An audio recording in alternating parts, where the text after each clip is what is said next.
The morning should have been ordinary. Coffee in my hand, sun spilling across the quiet lawns of Maple Rest. Instead, it began with the thunderous roar of helicopter blades cutting through the sky. My neighbors poured onto their porches in pajamas, clutching mugs, pointing their phones toward the chaos. None of them knew what was coming. None of them knew that this morning was the end of Karen. For years, Karen had ruled our neighborhood like a petty tyrant. She wasn't just the president of the HOA, she was its dictator, a woman who clutched her clipboard like a weapon. She wrote citations for hedges an inch too high, barked at kids for leaving bikes on sidewalks, and made grown adults cower under her stare. She was relentless, and she was cruel. I dealt with her nonsense plenty of times, but the final straw came when she set her sights on my roses. My roses weren't just plants. I'd tended them for years, long before the HOA even existed. But to Karen, they were out of compliance, too wild, too unruly, too much of a blemish on her precious standards. I ignored her demands. That's when she decided to escalate. One bright Tuesday morning, I stepped outside and froze. A gleaming white Lexus SUV sat sprawled across my driveway, blocking both garage doors. At first, I thought maybe it was an accident, but the note tucked under my wiper told me otherwise. Big block letters read, "Perhaps this will remind you that no one is above HOA compliance. Trim the roses, or next time I'll have your car booted." Signed, of course, by Karen herself. I nearly spit out my coffee. She'd parked her own damn car across my property to make a point. By mid-morning, the cul-de-sac had turned into a stage. Neighbors lingered, whispering, filming, enjoying the show. Karen appeared in her designer sunglasses and pink tracksuit, smirking as if she'd just conquered Rome. She called it a lawful immobilization of property. She claimed my access was revoked until I bowed to her rules. That was Karen. Untouchable, smug, convinced the entire subdivision bent to her will. I asked her to move it. She laughed. She said the tow companies were under contract and wouldn't dare touch her car. And then she strutted back inside, leaving the Lexus shining like a blockade in front of my garage. By day 2, the car had become a neighborhood monument. Kids circled it on their bikes. Joggers slowed down to snap photos, and one guy even set up a lawn chair across the street, sipping lemonade while narrating the drama to passersby.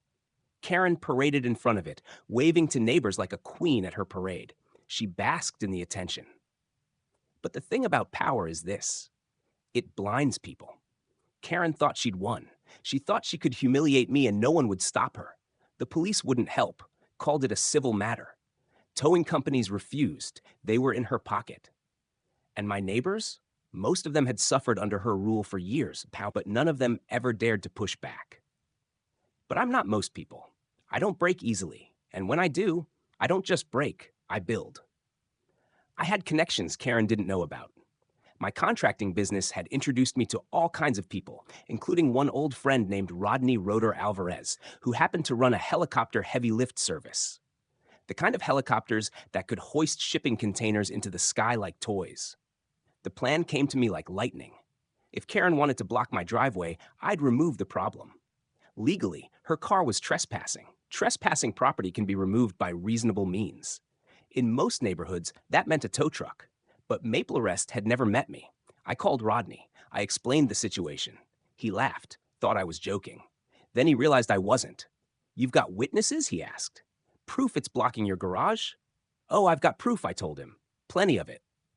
He paused, then said the words that sealed Karen's fate. "Send me the address." "I'll make it happen." We set the date for Saturday morning. By then, Karen's blockade had lasted almost a week. She'd grown cockier, strutting around the cul-de-sac like she was hosting a festival, announcing to anyone who'd listen that this was what happened to people who defied the HOA. Meanwhile, I played along. Every time I saw her, I acted defeated, broken, beaten down. She believed it. She thought she'd crushed me. Saturday came. The air was thick with anticipation. I moved through my morning routine like nothing was different. I watered my roses. I waved to Jenkins, the old man down the street, who winked knowingly. The neighborhood gathered without even realizing why. They were addicted to the spectacle, hungry for the next chapter. At 8:52, I got the call. Rodney's voice crackled through my phone over the roar of rotors. "We're hot. ETA 3 minutes." I stepped outside just as the first thump, thump, thump echoed across the horizon. Heads turned. Dogs barked. Coffee mugs froze mid-sip. The sound grew louder, heavier, until the helicopter crested the tree line, sunlight flashing off its windows. The downdraft whipped across the lawns, sending papers flying and neighbors stumbling. Karen's face twisted in confusion. She shaded her eyes. What on earth? Then the chopper hovered directly above her Lexus. The crowd gasped. Phones shot into the air, recording every second. Rodney's crew descended on ropes like commandos, chains rattling in their hands. In seconds, they had the Lexus rigged, hooks locked, straps tight. Karen screamed, charging toward them, her bathrobe whipping around her ankles. That's my car! Stop! I'm the HOA president. I demand you stop! No one listened. The blades drowned out her shrieking. The Lexus shuddered, tires leaving the ground. Karen's scream tore through the air as her precious SUV rose higher, dangling like a jewel in the morning sun. The neighborhood erupted. Cheers, laughter, wild applause. Kids shrieked like it was the 4th of July. Even the timid neighbors who'd once trembled under Karen's authority roared with delight. I stood on my porch, calm as ever, sipping coffee as the helicopter lifted her Lexus higher and higher.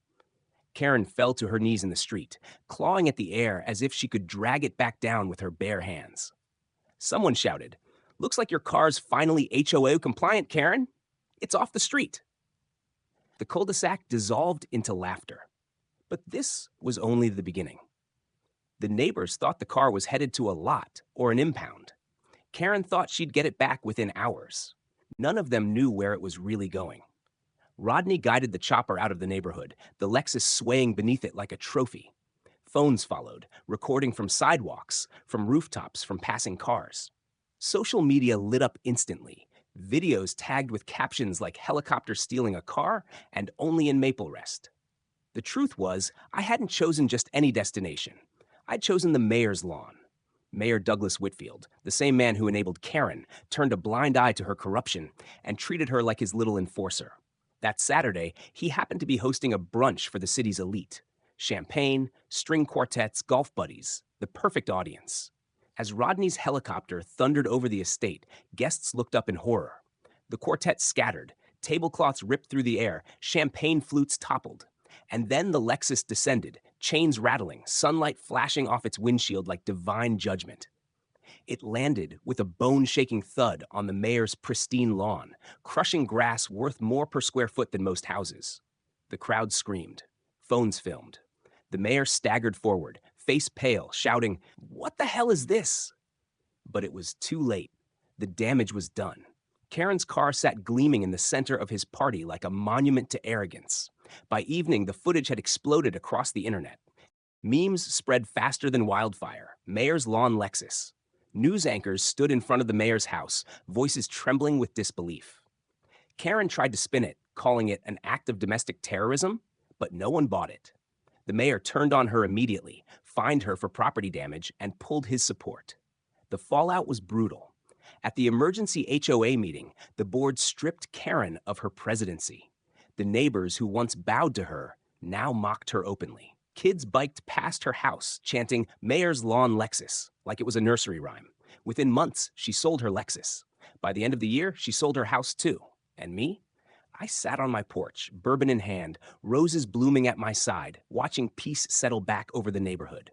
For the first time in years, Maple Rest felt lighter, freer. Sometimes the best revenge isn't quiet. Sometimes it roars loud enough to shake the ground. Sometimes it even flies.